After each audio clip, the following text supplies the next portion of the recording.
People that were concerned about using water had no cover on their soil. They're very concerned about using up all their water, but they had no cover on their soil. So you can see the paradox there, you see the dilemma there, sky-high evaporation. Okay, so we need to bring that one in perspective, so that's a great start. The other thing, going back to like Waco's cover crop, I had to get my head wrapped around that every green plant has a carbon inlet. You're not bringing CO2 into your soils without that green plant. So you got to have a green plant. So that's a wonderful place to start. And I think it was at the first site this morning we talked about how each 4 to 8 weeks of a new green plant's life, that's when the exudates are given off in the root mass.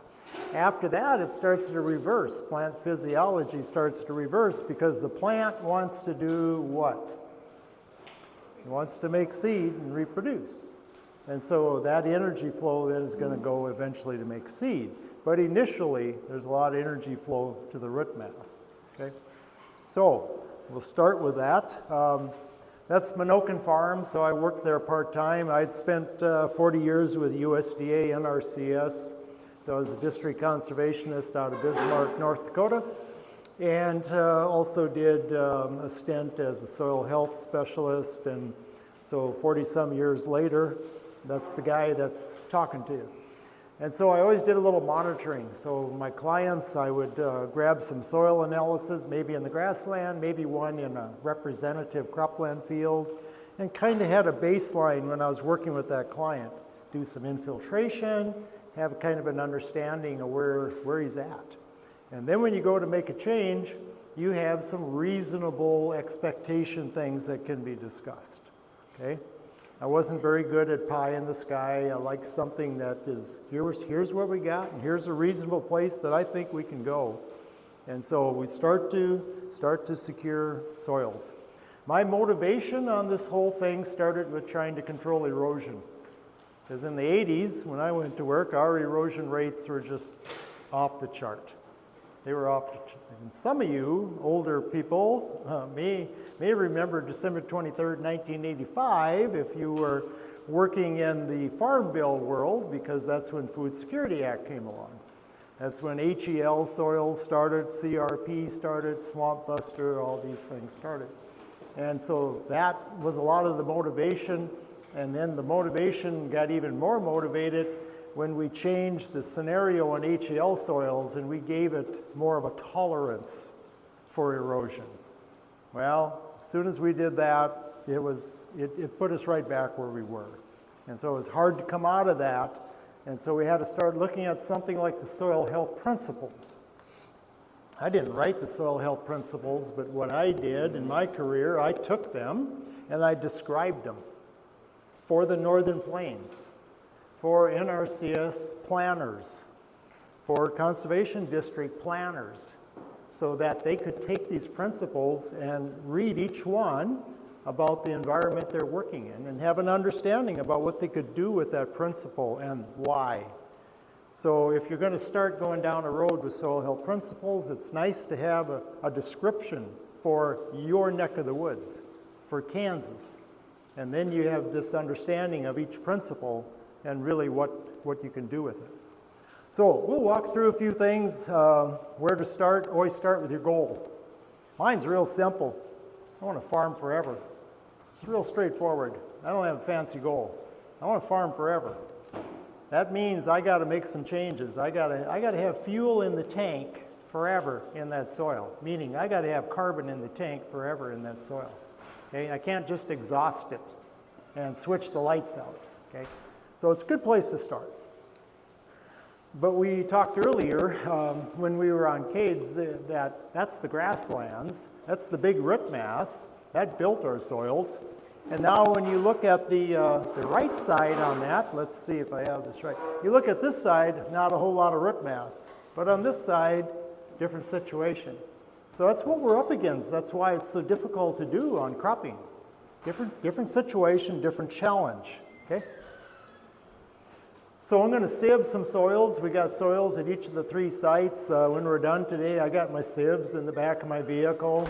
and we'll sieve out some aggregates. I'll just do that, and then we can probably look at them tomorrow when they're in the water. And then we'll get a feel for that, okay? It's easy to do. Anybody can do it, you know, a conservation district, NRCS, extension, a farmer, rancher, gardener. You can sieve those aggregates. That's in Kansas last January. You get a 2 millimeter and a 1 millimeter sieve. It's pretty straightforward.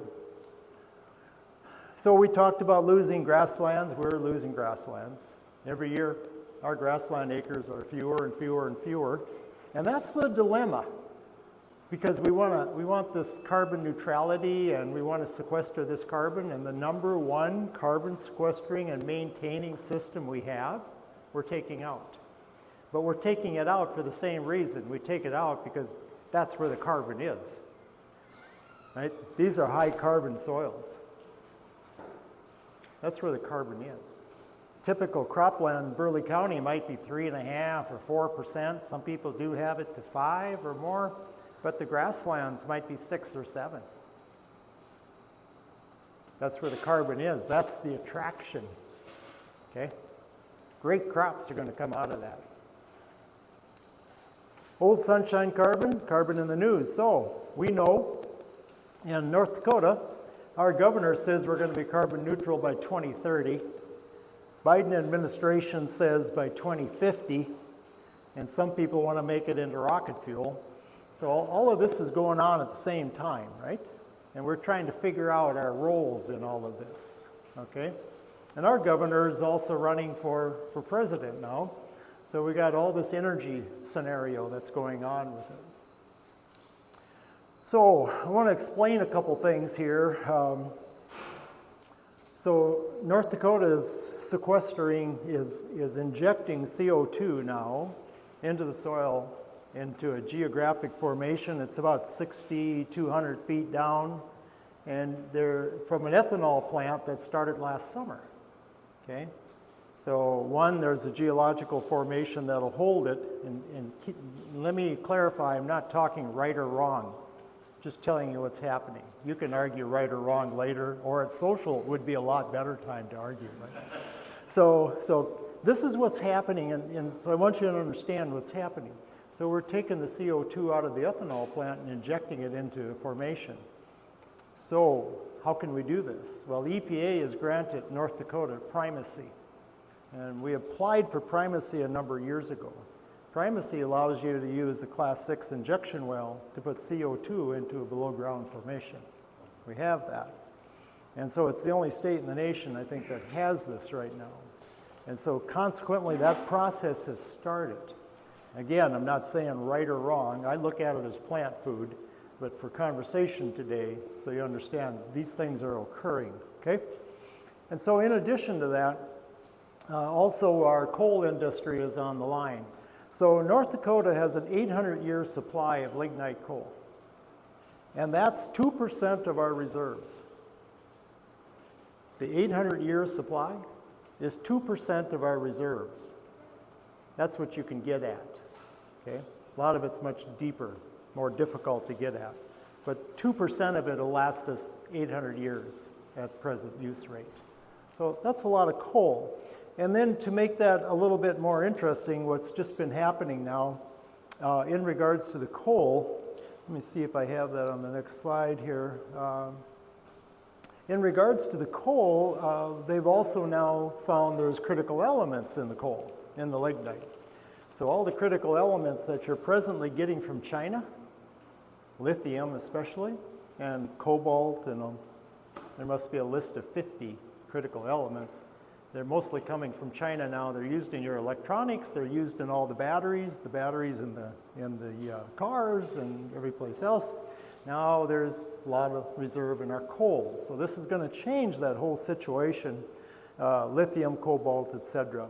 And this is going to be happening rather soon, we feel. So these are ongoing items. But this is an interesting scenario because our second ethanol plant now is going online for injection. And then the Summit Carbon Solutions, 5 states are going to be taking all of their ethanol CO2 emissions from their ethanol plants, 5 states worth, and they're all coming to North Dakota in a pipeline, is the proposal. Okay? That's the proposal. Will they get it through? I don't know. It's a big battle right now, in North Dakota especially. Not everybody wants a high-pressure CO2 pipeline on their land, and so you can imagine how this is playing out. So that's the proposal. The scenario on it is this. The 34 ethanol plants in the 5 states, that amounts to 18 million tons of CO2 per year at $85 tax credit per ton. So if you do the math, you take 18 million times 85, that's annually. So is there some dollars behind this thing? Yes, significant ones. So that you can see why this proposal's on the table, okay? So just to kind of give you some understanding of what's happening with carbon and carbon dioxide. Again, I don't want to argue right or wrong. I just wanted to say, here's the proposals, okay? So, you know all these big companies now are talking, they're talking a very green line, and it's one thing to make the statement, it's another to put it into practice, right? We just came from 3 different fields this morning. It's not an easy thing to improve carbon levels and to do the things that are stated on here, to actually put it on the ground, cover crops on the ground, crop diversity, continual live plant, livestock integration. A lot easier said than done, but these are all proposals, okay? And then the USDA partnerships for climate smart commodities. A lot of the states have about 16, 17 different proposals. Kansas, I'm sure, is right in that same mix. And these are all going on forward from 23 on, okay? So new sunshine carbon, let's touch on that with cropland, grasslands, and gardens. So we do sampling at the Menoken Farm where I do some part-time work.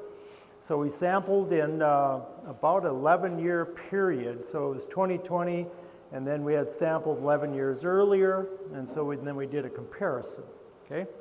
And the sampling is quite in-depth. It's done mutually with Ag Research Service across the river from us, and then with NRCS soil scientists and SCD staff, and the 3-way combination went forward on it. But here's what I kind of wanted to show for discussion today. It's one thing to capture some carbon, it's another to hold on to it. So I'm going to explain that. Okay, so the blue was the original carbon level. So on the left side, the blue side, was the original carbon level from 2009. And then this orange is present, is the 2020 carbon level. Okay, so the orange is 2020. And every field is something different is done. Every field has a different scheme, okay? So I want you to understand field 1 had been in 5 years of managed grass with livestock rest recovery system on it for 5 years. And the orange line was real close to 5%. And then it went back to cropping. And at the end of 3 years, I had lost my carbon that I had earlier acquired, right? So you see how it's one thing to acquire, but then you have to maintain. You got to be able to maintain. I could maintain it when it was in grass, but when it went back to cropping, I lost it, okay? So you understand that it's not just once I have it forever. No, you got to be able to maintain it. So then what's going on with one like this one right here? I had a nice gain. So then I looked at that one, and it had 60-inch corn with cover crops, harvested and then managed grazed. A lot of diversity in a corn yield. That one moved the needle, right? And some of these others moved the needle as well, and we're going to take a look at a couple of them, okay? So this is a quote from a Kansas farmer. I left him anonymous, but he's kind of an e-client, if you will.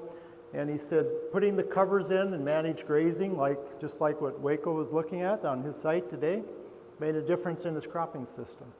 Okay? He didn't have to tell me that in an email. I mean, I knew that, I've seen that before, but it was interesting to hear him say it. You know, it was right in his email. So we graze yearlings and sheep. They're in that mixture, so that's a full season mixture for managed grazing. Okay? So we're going to go in there and we're going to have daily moves. We're going to get a good trample. So I want a nice trample. Okay?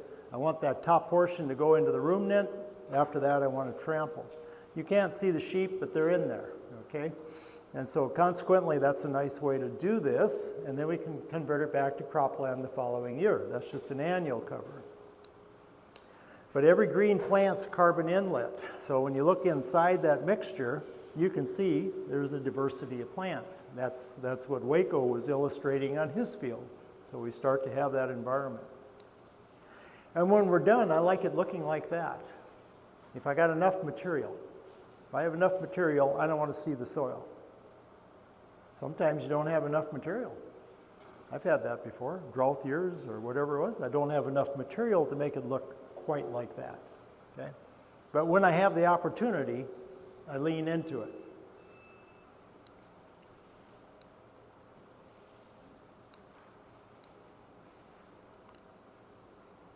Okay. I think so. So it says, possibly restart now, is that what it says?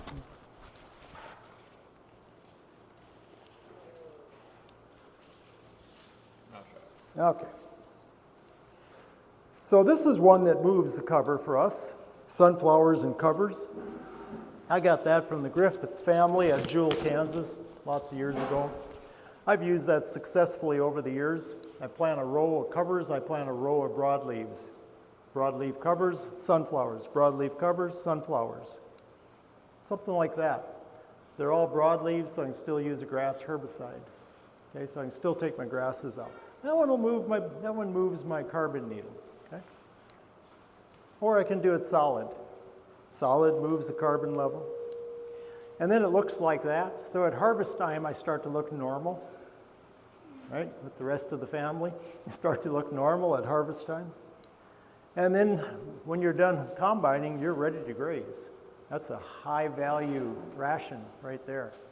Your critters are going to do well in that one. Then the 60-inch corn and covers, I've done different things, done perennials. We did 2 or 3 years of perennials, and we did annuals. And so we balance it out a bit. This was one of the last ones.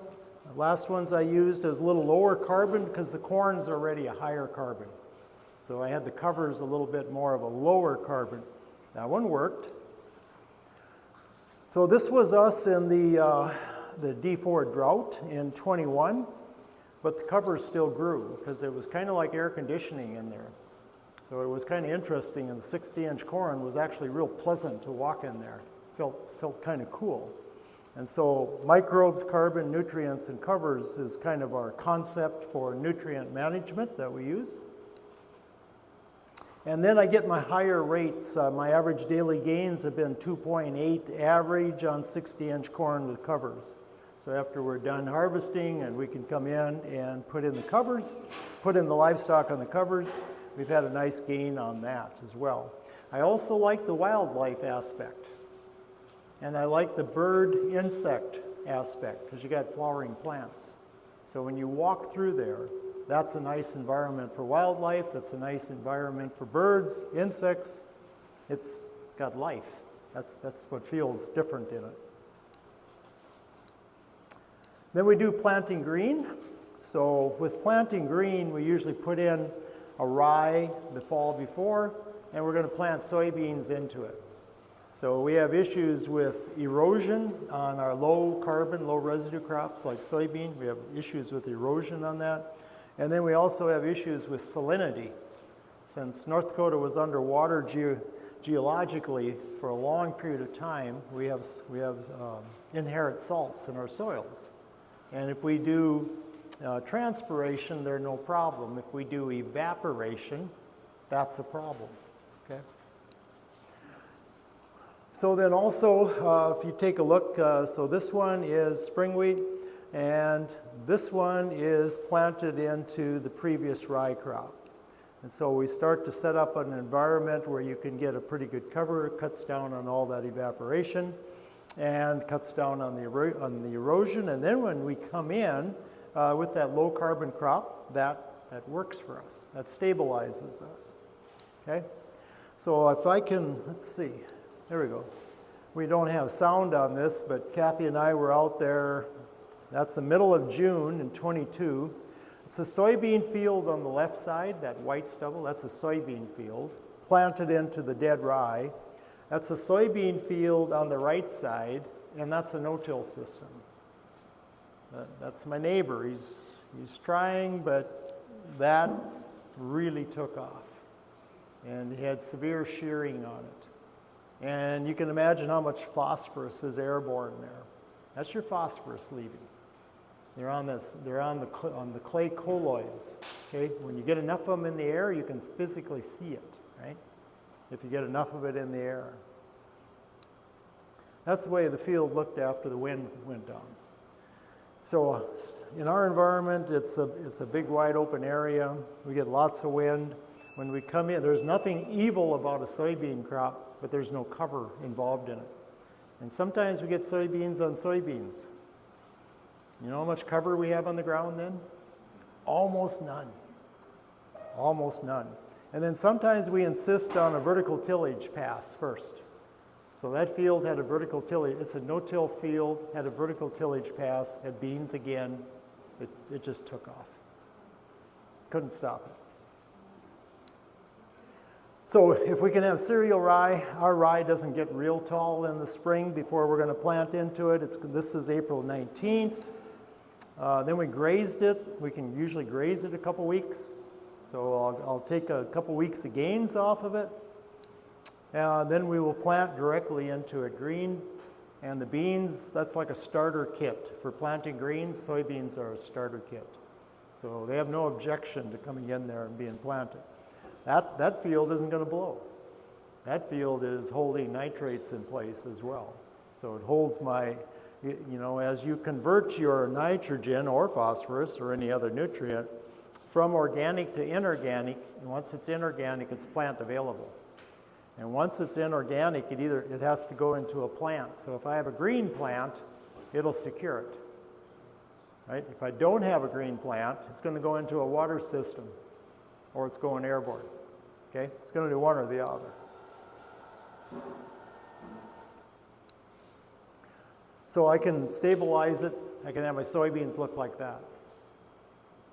That's a little more stable for us. And we just put in, ADM just put in 2 brand new soybean crushing plants in North Dakota. It's our number 1 crop right now. Spring wheat was our number 1 crop for like 30, 40 years, and then one day beans came in and just pushed them aside. So soybeans is the number 1 crop in the state. It's followed closely behind by wheat and corn. Okay? But beans is by far the largest crop. And again, there's nothing evil about a soybean crop, but plant physiology says there's very little carbon in it. Okay, very little residue in the plant. So we don't get much ground cover out of it. Rotational perennials, Tyrell, I think you were at that pit and that alfalfa plant. There was a 4-foot taproot of alfalfa all the way down to the bottom of the soils pit along the side, completely exposed all summer long. And the plant stayed green on the surface all summer long. Went right down to the bottom of the pit and kept going. I don't know how far down it went, but a lot more than 4 feet. So I'll mix something like this that's adapted to our species, and I can get a good carbon-looking profile, okay? Because it's going to bring carbon. It doesn't mean, when I take that mix out and put it back into a single species cash crop, I'm probably going to lose some carbon. Okay? So we know it's hard to hang on to. I like to put the livestock and the sheep together. When we do the managed grazed on these rotational perennials, sometimes the sheep are inside, and Tyrell, you know more about sheep than I do, but sometimes they're inside the yearlings, and sometimes they're in 2 separate groups. And I don't know if there's a signal occurred or what happened, but there's times you go by and the sheep are entirely inside the yearlings. And then there's times you go by and they're just relaxed, 2 separate groups side by side. So it varies. But if we can keep somewhere, we talked about this, if we can harvest out about 50%, we don't impact the root mass much on perennials, okay? So if we harvest 50%, you can see why you don't really want to go beyond, especially on perennials, because you're going to take your root mass down. Okay, that's going to happen. And then the pounds of beef per acre, we weigh that. So you can see here, this one is the corn with the 60-inch corn with covers. That's the one that has the most impact for us. And at the end of the year, collectively, all of them together averaged out about 2 pounds. And some of it wasn't the greatest forage, and some of it was stellar. You know, it varied. But this one right here, green, they were in a little wetland pasture and they lost weight.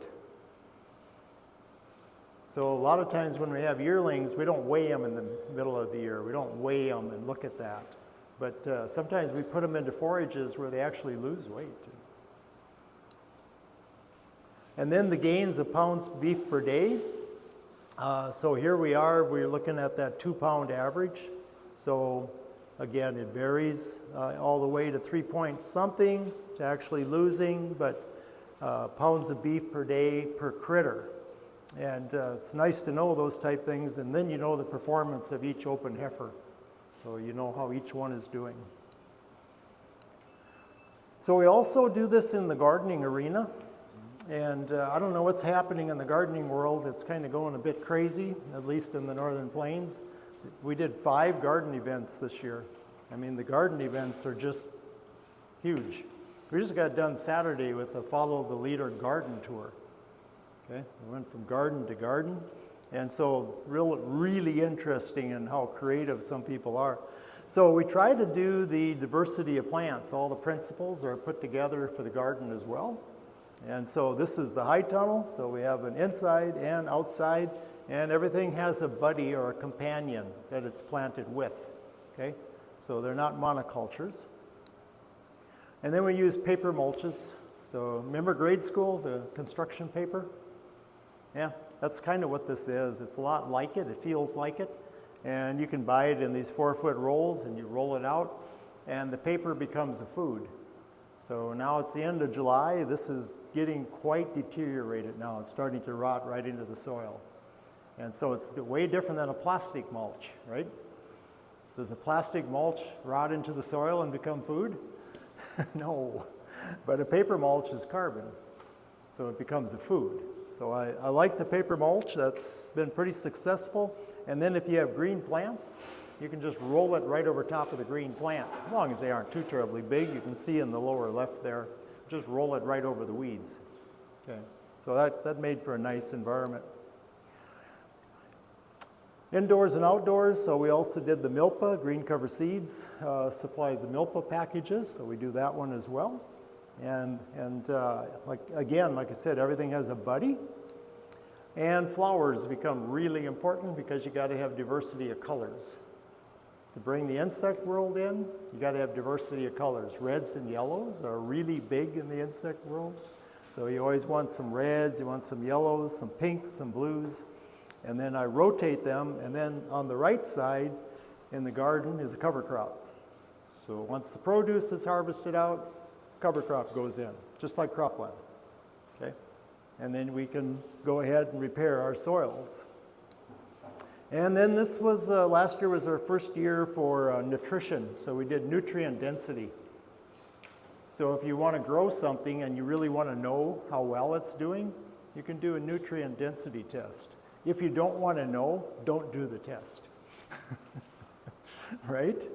And so you look at that, and so we did leeks, and 100 grams, so you send in 100 grams of each, and the lab will tell you how many calories are on each side.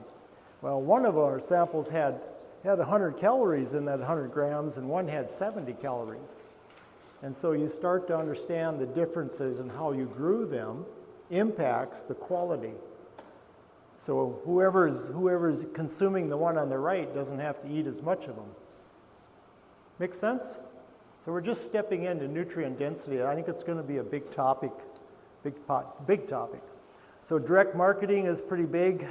Direct marketing's gotten real big in our areas. Those are 4 grocery stores for me. Those are 4 of my old clients. I still buy products from them. And they all do a good job of growing something and supplying it. So the direct marketing, and they all four tell you they never dreamt they would ever do that. Never dreamt they would ever do that. Self-education, something that if you haven't read for Kansas would be The Buffalo Harvest by Frank Meyer. Anyone in here read that book, The Buffalo Harvest by Frank Meyer? So it would be real close to your neck of the woods. You might want to read that book because this is the guy that shot more bison in the U.S. than anyone else back in the 1800s, when in about a 6 or 7 year period they were all slaughtered. And so he wrote this book. It's a pretty good read. You might not like it.